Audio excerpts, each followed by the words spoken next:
알아보겠습니다. 대신증권의 김승현 부장 모셨습니다. 안녕하세요. 네, 안녕하세요. 네. 먼저 다가오는 4분기 어떤 이슈나 변화에 우리가 주목을 하면서 기다려야 될까요?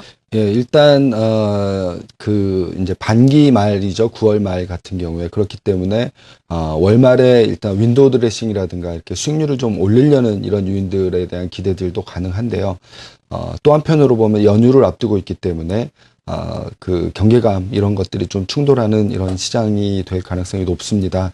최근에 이제 정책에 대한 관심들 그리고 그 영향이 되게 상당히 높아져 있는데 10월로 가게 되면 유럽에서 이제 새로운 어떤 정책, 그러니까 스페인 구제금융도 있고요. 그 다음에 10월 4일에는 유럽 중앙은행, 그 다음에 영국 중앙은행 통화정책 회의가 있기 때문에요. 이런 부분에 대한 추가적인 기대, 이런 것들을 가지고서 그 시장을 좀 판단해 봐야 되는 그 복잡한 변수들이 얽혀 있는 시점이다라고 볼 수가 있겠습니다.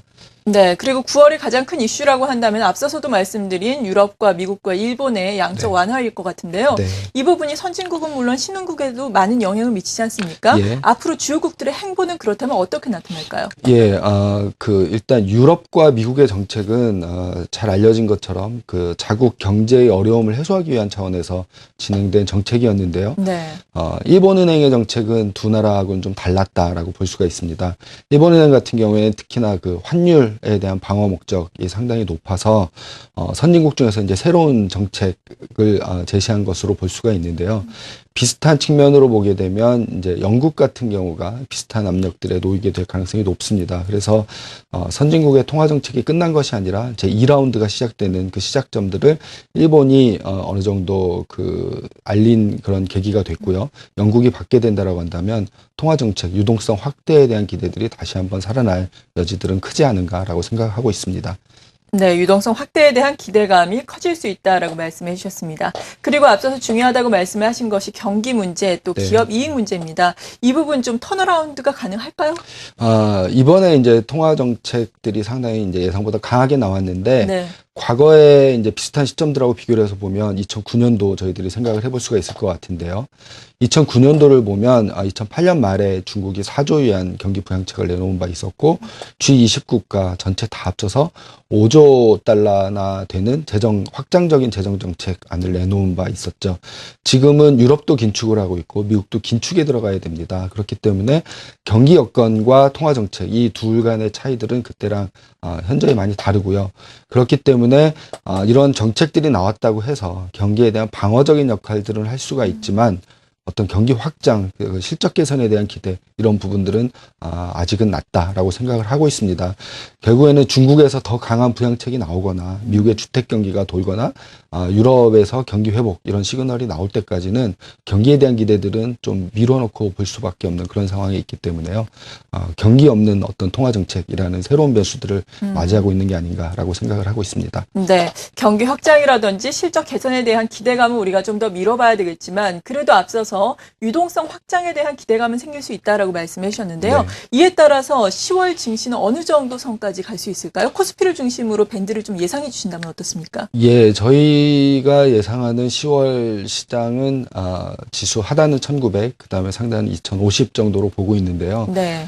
특히나 상승은 초반에 몰릴 가능성이 높다라고 생각을 합니다. 그러니까 스페인 구제금융 신청이라는 것들이 어느 정도 안전판을 주는 계기로 작용을 하고 그다음에 영란은행의 통화 확장 정책 그리고 ECB도 스페인의 유동성을 해소하기 위해서는 돈을 더 풀 가능성들은 여전히 열려 있다라고 생각을 합니다. 그래서 2차적인 정책에 대한 기대감들이 살아나는 시점에서 시장은 이제 기대감들이 가장 높은 이런 상황들이 될 것으로 보이고요. 하지만 이제 월 후반으로 가게 되면 부진한 경기라는 부분들이 이슈가 될 가능성이 높기 때문에 초중반의 지수의 상승 그다음에 이후에 조정 가능성들을 좀 높게 두고 10월 시장을 예상을 하고 있습니다.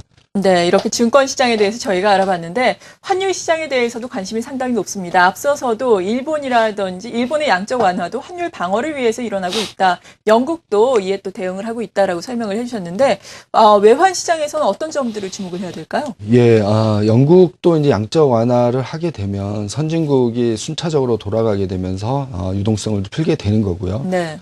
ECB 유럽중앙은행도 그 가능성들은 여전히 열려 있기 때문에 이렇게 되게 되면 뭐 과거에 저희들이 경험해 보지 못했던 대규모의 어떤 유동성 확장이라는 부분들을 기대할 수 있는데 선진국 간에 이제 교차되는 이런 부분들 때문에 달러 약세가 강하진 않다라고 생각을 할 수가 있겠죠. 그렇게 보면 유동성은 많지만 원자재 가격 상승이라는 부분들은 좀 제한되는 이런 양상으로 갈 것으로 보이고요.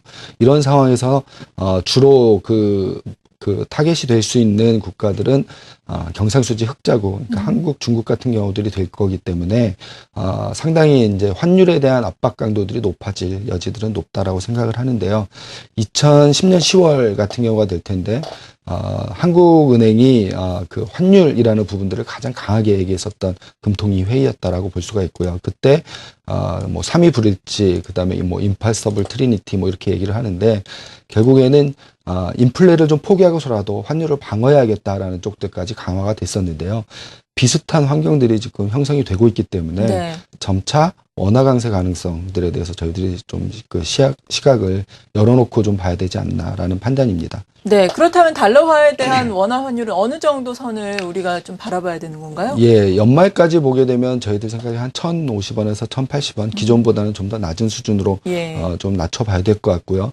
이보다는 이제 2013년 다시 이제 1,000원 선 밑으로의 가능성 이런 부분들까지 생각해야 되는 시점이 올 수 있다라고 판단을 하고 있습니다. 그래서 일단은 통화정책의 릴레이가 얼마나 강하게 이어지는가라는 것들이 첫 번째 관건이 되겠죠. 네, 그렇다면 이러한 점을 모두 종합해 봤을 때 네. 포트폴리오를 어떻게 재편하는 것이 현명할까요? 예, 원화 강세라는 측면에서 보면 사실은 내수주 쪽들로 관심을 많이 가져야 되는데요. 네. 보호무역주의의 뭐 부활이라든가 어쨌든 통상 환경들 자체가 부진한 경기까지 감안하게 되면 그다지 좋지 않기 때문에 수출주 중심으로 오던 것들에서 내수주로 관심을 가져야 되고요. 내수주 중에서 상대적으로 싼 내수주들에 좀 관심을 가질 필요가 있지 않은가라는 생각인데 그렇게 보게 되면 유통주 그 중에서도 규제 이슈가 상대적으로 강한 백화점 주식 같은 경우가 네. 저희들이 관심을 둘 수 있는 그 섹터다라고 생각을 하고 있습니다. 근데 이제 그 앞으로 다가올 변화들 자체가 예측 가능성들이 상당히 높지 않기 때문에 지금 시장 전체적인 측면으로 보게 되면 미리 예단하고 너무 빨리 움직이는 것보다는 그런 움직임들이 가시화됐을 때 빨리 움직이는 그런 전략들이 훨씬 더 나아 보이는 것들은 참 감안을 해야 되지 않을까라는 판단입니다. 네, 전반적인 포트폴리오 투자 방향까지 저희가 들어봤습니다. 대신증권의 김승현 부장이었습니다. 감사합니다. 감사합니다.